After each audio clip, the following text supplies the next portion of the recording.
Antes de nós abrirmos aqui, eu queria mencionar duas coisas rápidas, né?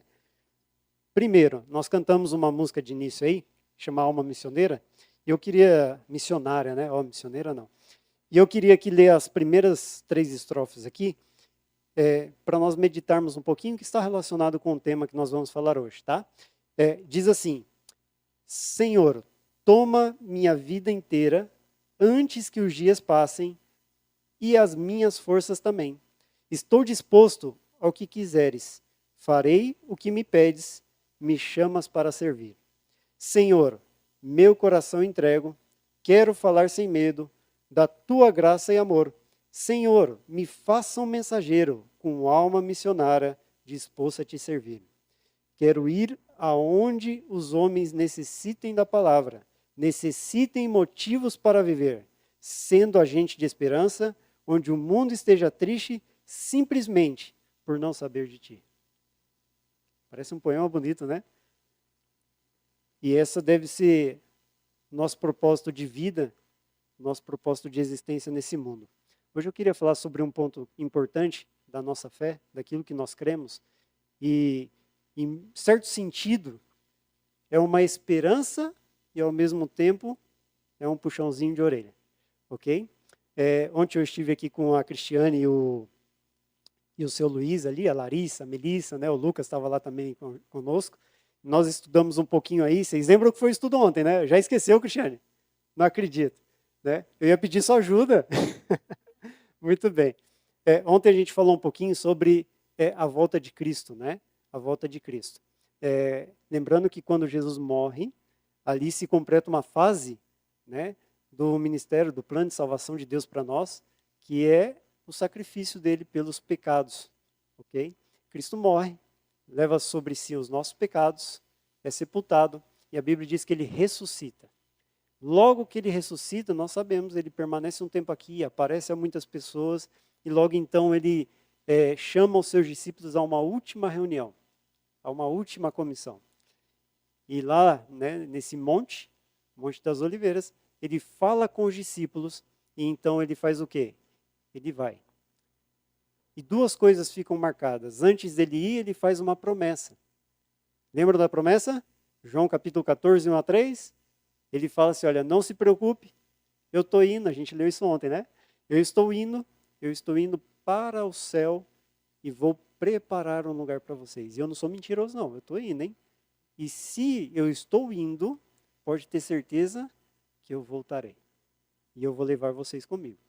Então, essa promessa, ela deve encher os nossos corações de esperança, de alegria, ok?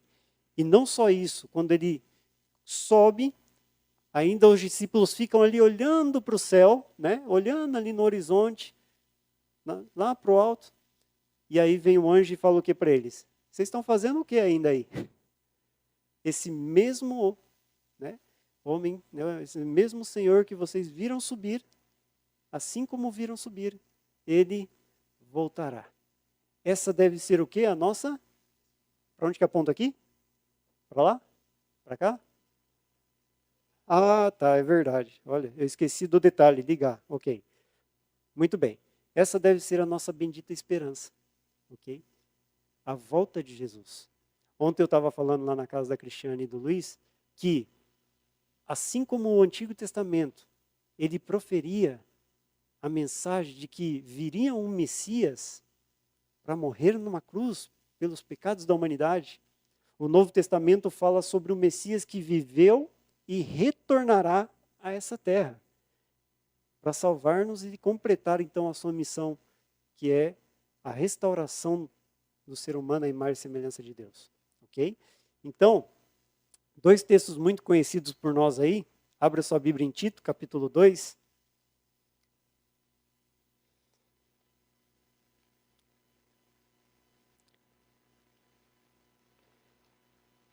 Texto muito conhecido. Tito, capítulo 2, verso 13. Ele diz que esta deve ser a nossa bem-aventurança, né? Aguardando a bem-aventurada esperança E o que mais? E a aparecimento da glória do grande Deus e nosso Senhor Jesus Cristo. Também outro texto aí, né? Fala que isso é o quê? É a base, é a verdade prática da igreja, ok? A esperança cristã é a âncora que mantém a alma do crente firme diante dos desabores da nossa jornada, da nossa fé. Essa crença de que Jesus voltar, que Jesus veio, morreu e irá voltar, deve ser a base da nossa fé. Aquilo que nos alenta, aquilo que nos dá força para seguir, aquilo que nos anima e principalmente aquilo que nos dá fortaleza nos momentos difíceis. Nós devemos nos apegar a essa esperança, ok? E ao mesmo tempo que há a promessa da esperança, também a Bíblia nos chama para uma mensagem especial. Porque lá em 2 Pedro, abre aí a sua Bíblia, 2 Pedro, capítulo 3.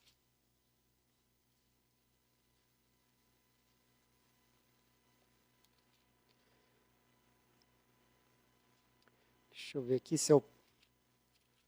Estou em 1 Pedro. Capítulo 3, isso mesmo, ok? Capítulo 3. Nós temos ali uma descrição da volta de Jesus, né? Jesus ele faz muitas referências ali no capítulo 3, e aí ele fala aqui, ó, o seguinte: Amados, escrevo-vos agora esta segunda carta, em ambas as quais desperto com exortação o vosso ânimo sincero, para que vos lembreis das palavras que primeiramente foram ditas pelos santos profetas e do mandamento do Senhor e Salvador mediante vossos apóstolos. Sabendo primeiro isto, que nos últimos dias virão, né, pessoas escarnecedoras andando segundo as suas próprias concupiscências e dizendo, né, onde está a promessa da vinda do Messias? Ele prometeu que viria, não é? Mas já se passaram muitos anos e ele não voltou. E vocês ainda acreditam, continuam crendo nisso. E aí, uma vez, conversando com uma pessoa que também visita, dá estudo, ela comentou comigo que uma vez ela estava ali visitando uma família, e aí ele começou a falar sobre a volta de Jesus, e aí o esposo de uma senhora ali que estava recebendo estudo, falou assim, olha, isso aí é papo furado, isso aí é conversa, isso aí o pessoal fica falando para prender os outros dentro da igreja. E aí ele falou assim, o senhor gostaria de comentar algo? E ele falou, não, eu só acho que isso daí é papo furado de vocês. Olha quanto tempo já passou. O meu avô acreditava nisso, o meu pai acreditava nisso, morreram acreditando nisso, e cadê Jesus? E isso se cumpre aqui, porque ele diz o quê? Surgiriam muitos, se burlando, questionando, olha, tudo já passou, as coisas continuam desde quando era da criação, e Jesus ainda não voltou. Isso é papo furado. Mas olha o que diz aí, versículo a partir do 4, né? Ele fala onde está a promessa da vinda, porque desde do que os meus pais dormiram, todas as coisas permanecem iguais desde a criação. E o 5, eles voluntariamente ignoram isto, que a palavra de Deus já desde a antiguidade existiram os céus e a terra, que foi tirado das águas e do meio da água subsiste, pelas quais coisas pereceu o mundo de então, coberto com as águas do dilúvio. Mas os céus e a terra que agora existem, pela mesma palavra, se reservam com tesouro e se guardam para o fogo, até o dia do juízo. Ele fala, eles esquecem que na criação, após a criação e a entrada do pecado, houve um dilúvio, que foi uma purificação da humanidade daquele tempo.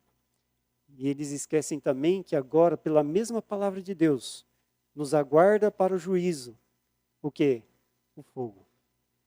Se burlam, né? Duvidam e se esquecem daquilo que também a Bíblia diz. Olha o 8. Mas, amados, não ignoreis uma coisa, que um dia para o Senhor é como 1000 anos, e 1000 anos como um dia. E ele fala mais, ele fala, olha, parece que a gente esquece às vezes que Deus é eterno. Deus não tem data de fabricação e não tem data de caducação. Deus não é preso ao tempo. Ele é atemporal. Nós somos presos ao tempo. Para nós, um dia é um dia. 10 anos é muito tempo. 20 anos, mais ainda, né? E parece que o tempo está passando rápido, né? Então, para nós, somos presos ao tempo, parece que passa e Jesus não volta. Parece que as coisas não acontecem. Parece que está demorando a vir. Mas a Bíblia diz, calma, você só vai viver 60, 70, 80 anos, às vezes menos, às vezes mais. Esse vai ser o seu tempo de espera. E como disse o Luiz ontem, né? Para aqueles que dormiram, Luiz, Jesus já voltou. Mas nós não esperamos a eternidade, nós nem sequer esperamos 100 anos. Mas de uma coisa nós temos certo, Jesus prometeu voltar. Ainda que eu durma no pó da terra, eu vou fechar os meus olhos para quando abri-los, ver Jesus vindo. E ele diz mais, ok? Olha o versículo que segue. Ele diz assim, olha o 9 é um texto muito conhecido, né? O Senhor, ele não retarda a sua promessa, ainda que muitos a tenham por tardia, mas ele é longânimo para convosco, não querendo que alguns se percam, senão que procedam ao arrependimento. A vontade de Deus é que nós sejamos salvos. A Bíblia diz lá em Lucas, né, que Deus veio buscar e salvar o que se havia perdido. E ele fez todo o possível e o impossível para que isso fosse uma realidade. Para que cada um de nós, para que cada um dos nossos vizinhos, nossos familiares, estivessem lá com ele no céu. Deus deseja salvar. E por isso, né, como a gente viu ontem, Deus, ele é paciente. Ele não perdeu a hora, ele não está atrasado. Não é que o alarme dele não tocou. A questão é que Deus ainda quer corações convertidos para o seu reino. E aí eu quero ler mais um texto desse capítulo, que ele diz assim, lá no 12, ok? Ele diz isso aqui, ó. Aguardando e apressando a vinda do dia de Deus, em que os céus em fogo se desfarão e os elementos ardentes se fundirão. Ele está falando sobre a volta de Jesus. O dia do juízo. Para alguns, absorção, redenção, salvação. Para outros, infelizmente, lamentação, tristeza, condenação.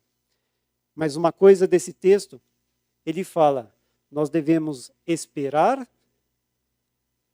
e apressar a sua vinda. Esses dois termos, eles estão relacionados. A espera, ela deve estar acompanhada na vida do cristão, do quê? Da pressa, do apressar, ok? Agora, a grande questão é, quem espera algo. E quem está esperando por algo, acredito eu, que deseja o melhor.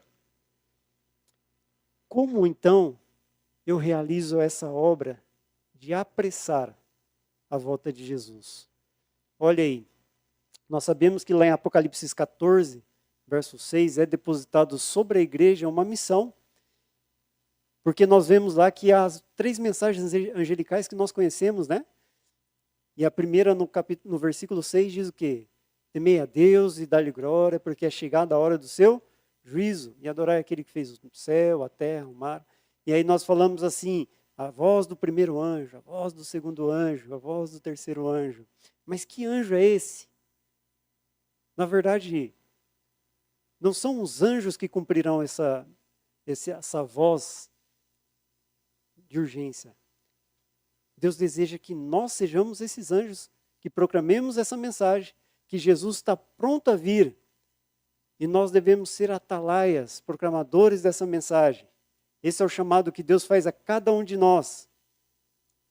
Deus quer colocar sobre a igreja a missão de trabalhar, porque nós estamos esperando, mas devemos também apressar. Nós não sabemos o momento que Jesus vai vir, né? Nós vimos que não sabemos a data. Mas a volta de Jesus depende de um fator único. A Bíblia diz que haverá muitos sinais, mas os sinais que culminará com a volta de Jesus é a pregação do Evangelho. E para isso Deus nos chama a cada um de nós. E olha aqui, alguns textos sobre isso. Atos dos Apóstolos, página 9, diz o seguinte, ó. A igreja é o instrumento de quem? De Deus, apontado por Deus para a salvação dos homens. Foi organizada para servir e sua missão é levar o Evangelho ao mundo. Lembra a música que nós cantamos? Ir aonde os homens necessitem da tua palavra, necessitem razões para viver, onde eles não te conhecem. Deus só criou a igreja com um propósito: servir. Levar aos homens a mensagem de amor, de esperança, levar salvação a elas. Se nós como igreja, e nós sabemos que também somos igrejas indivíduos, né? Porque isso aqui é um local físico, mas nós somos a igreja de Deus. Se nós não cumprimos essa missão, de nada vale a nossa organização. De nada vale viermos aqui. Aqui será somente um clube social. Mas se o meu propósito não é salvar, não é levar pessoas ao conhecimento de Deus, nada vale tudo isso daqui. Olha o que mais diz aqui. Você e eu temos uma responsabilidade de partilhar as boas novas de salvação aos pecadores. Serviço Cristão, página 9, diz o seguinte: Deus não finalizará a sua obra sem os agentes humanos. Deus não vai voltar a este mundo, não vai concluir a sua obra de pregação do Evangelho sem que nós nos ponhamos à disposição. Sem que nós estemos dispostos a ir cumprir essa missão. E às vezes a gente olha e fala, mas eu não sei, como eu faço? Fica tranquilo. Deus quer pessoas dispostas. Porque é Ele quem vai operar. É Ele quem vai transformar. É Ele quem vai capacitar. É Ele quem vai direcionar. E se às vezes você está meio assim, mas para quem, Senhor? Eu sempre oro e falo para Deus o seguinte: Senhor, me mostra quem o Senhor quer acrescentar no teu reino. E pasme, Deus sempre nos leva.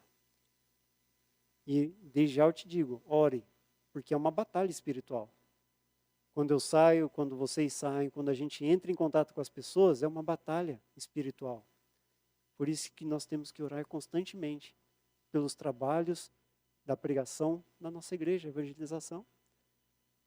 Porque saímos aí, são questões emocionais, questões de saúde, questões familiares, mas acima de tudo, são questões espirituais.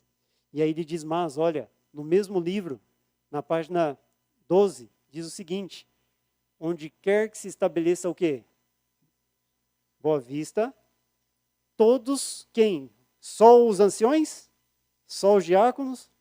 Só o pastor da igreja? Todos os membros se devem empenhar ativamente no trabalho missionário. Todos. Ok? No mesmo livro, página 18, diz assim: todo seguidor de Jesus tem uma obra a fazer como missionário de Cristo. Na família, na vizinhança, na vila ou cidade em que reside. Então, todos nós somos chamados. Todos nós temos uma tarefa a cumprir. E olha que interessante esse de baixo que completa aqui esse pensamento. A cada um foi distribuída uma obra. E ele fala, e ninguém pode substituir o outro. No mundo que a gente vive, se prega muito que as pessoas são substituíveis. Ah, se fulano sai, não importa, coloca outro no lugar, tá certo. Não é assim? Saiu da empresa? Saiu da igreja? Não, sempre vai ter alguém no lugar. Mas para Deus não. Ninguém é substituível. Ninguém deve ser menosprezado. Cada um de nós temos uma obra a fazer. E essa obra, só eu, só você pode fazer. Sabe por quê? Porque a cada dia, eu e você, nos relacionamos com pessoas no nosso dia. E às vezes as pessoas com que eu me relaciono não são as mesmas que você. E essas pessoas Deus quer alcançar através da sua vida. E Deus não pode te substituir. Eu falei ontem, né? Não é que nem no futebol, acabou, cansou, substituição, né? Sobra para a clinha. Não, aqui é um trabalho incessante. Cansou, ajoelha, ora, peça de força e segue, porque essa obra é tua, não é minha. Cada um de nós temos uma atividade a fazer, cada um de nós temos um compromisso com Deus, uma responsabilidade. Temos a esperança, o privilégio da salvação, mas Deus também quer que nós atuemos na obra, ok? Pregando o Evangelho. Olha o que diz mais aqui, Testemunhos Seletos, volume 3, página 14. Nosso tempo é precioso. Nosso tempo é precioso. Eu sempre falo quando dou algum estudo ou um tema sobre o tempo, eu falo, olha, tempo é uma coisa que você não consegue comprar, fabricar, reconstruir, fazer, ou, né? Não consegue. O tempo passa e você não tem como voltar atrás. Não tem como voltar atrás. Por isso que todo tempo que você dedica a algo, significa que aquilo é importante. Se você dedica muito tempo a isso daqui está tomando o lugar de Deus na tua vida e está se tornando aquilo que é mais importante para você. Se você se dedica muito tempo ao trabalho, o trabalho está sendo o seu Deus e está tirando o seu tempo. Aquilo é importante para você. Agora, quando você se dedica a Deus, é porque Ele é importante. Se você se dedica ao próximo e à salvação do próximo, é porque Deus é importante para ti. E Ele fala assim, nós estamos perdendo, não temos senão senão o quê? Pouquíssimos dias de graça em que preparar-nos para a vida futura e imortal. Não dispomos de tempo para desperdiçar com movimentos negligentes. Devemos ter o temor de ser superficiais no tocante à palavra de Deus. Então devemos tomar mais tempos com Deus, principalmente nos momentos que estamos vivendo. Mais oração, mais busca, mais estudo, mais testemunho, mais atividade, ok? E olha o que diz isso aqui, ó. Isso aqui é forte, hein? Evangelismo, página 704, diz assim, todos os dias, lembra? Todos os membros, cada um tem uma obra, e todos os dias nós temos associado com homens, e mulheres destinados ao juízo. Todos compareceremos ao juízo, não? E ele diz assim, cada dia poderá ter sido a linha divisória para alguma alma. Cada dia alguém pode ter tomado a decisão que há de determinar seu futuro destino. Cada dia nos relacionamos com alguém. E cada dia é uma linha divisória entre salvação e condenação. Para cada pessoa. Isso para nós também. Mas aqueles que nos relacionamos, porque nós já aceitamos a mensagem. E agora está depositado sobre nós a missão de levar ela a outros. Então ele diz que cada dia nós podemos ser essa divisão de águas na vida de alguém. Para que ela tome um caminho ao lado de Cristo ou para que ela se afaste dele. Sente o peso? Mas tranquilo. É Deus que faz a obra. É o Espírito Santo quem capacita. Ok? Então, nós temos que tomar cuidado com isso daí, ó. Com a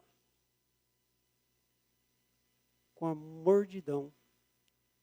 Eu ia falar sobre uma outra palavra. Sedentarismo. Sedentarismo. Ok? Sedentarismo, ele é prejudicial. Ok? Prejudica a saúde, prejudica o emocional, prejudica o social de cada pessoa. E prejudica também o quê? O espiritual. Né? Normalmente pessoas que são assim, monótonas, né? São pessoas paradas, são pessoas sedentárias, não fazem exercício, só comem bobeira, ficam lá deitados, aí, né, engordam, músculo atrofia, né? Ficam cansadas por pouca coisa. Mas, além disso, nós temos que tomar cuidado com o sedentarismo espiritual, que é a inatividade, que é vir aqui, sentar, ouvir, voltar, dormir o resto do dia e assim seguir. Vou para o trabalho, entro, bato o meu cartão, faço as minhas atividades ali no trabalho, né? Volto para casa, janto, durmo, outro dia trabalho. Nós não fomos criados para isso. Não é para isso que Deus nos chamou. Deus chamou para nós sermos ativos espiritualmente, não sedentários. Dizia uma professora minha na faculdade, ela dizia assim: todo membro que não é utilizado atrofia. Ela falava porque nós estávamos vendo sobre exercício, mas ela fala assim, olha, o cérebro também é um músculo. Se você não utiliza, atrofia. E a vida espiritual também é um músculo que necessita ser exercitado, fortalecido. Quando você não utiliza, ele atrofia. E por isso nós vemos aqui que quando eu sirvo, quando eu auxilio, quando eu prego, quando eu estou envolvido, eu estou exercitando. O exercício não é somente para favorecer os outros, me favorece a mim. Porque quando nós estamos envolvidos com a obra, envolvidos na pregação do Evangelho, você vai pregar, né, irmã? Vem pregar. Para que você pregue, você tem que se preparar. E aonde você se prepara? Na Bíblia. Aí você fala, opa, tenho que ler a Bíblia para pregar, né? Quando você vai dar um estudo, opa, eu tenho que dar um repasso ali, eu tenho que ler a Bíblia para dar o estudo. Quando você vai visitar, quando você vai ajudar alguém, você está ali e a pessoa te dá aquele sorriso de gratidão e aquilo te enche e fala, caramba, que bom que essa pessoa está feliz. E aquilo te faz feliz. E eu fico pensando, e eu oro a Deus, eu falo, Senhor, parece que eu quero ficar sempre aqui. Porque quanto mais eu me envolvo, mais eu percebo quão pequeno eu sou. Quão falho eu sou. E o quanto eu preciso de Ti. Agora, quando a gente não está nativa, a gente só consegue olhar para os outros e falar o quê? Ó, fulano não está fazendo, fulano é isso, fulano é aquilo. E a gente começa com as críticas, né? Quando a gente está envolvido, a gente se sente útil e fica feliz com a alegria do outro. Mas quando a gente não está envolvido, a gente só começa a olhar defeitos. Então nós devemos sair da mordidão, do sedentarismo e nos dispormos a ir. E eu já estou caminhando para o final. Lá em Isaías, quando Deus chama o profeta Isaías, ele diz o quê? A quem enviarei e quem há de ir por nós? E nós sabemos a resposta do profeta. Eis-me aqui e envia-me aí. Quando Jesus deu a comissão aos discípulos de ir às cidades pregar, de 2 em 2, ele falou o quê? Eis que vos envio. Eis que vos envio. E os discípulos foram. E essas mesmas palavras, elas ressoam hoje. Deus fala para mim e para você. A quem vou enviar? Quem vai por nós? E nós devemos responder o quê? Senhor, eis-me aqui. Envia-me. E o Senhor dirá, então eis que vos envio. Permita que Deus trabalhe no teu coração. A esperança está aí. A vida eterna está às portas. Estamos vivendo nos últimos momentos dessa terra. Jesus está às portas para voltar. Mas ainda existem pessoas aí que necessitam escutar sobre Ele. Necessitam pessoas que ainda estão no vale da indecisão. E Deus quer que você esteja lá para ser um agente dEle, para a transformação e para a salvação daquela pessoa. Só você pode fazer isso. Só você. Ore a Deus.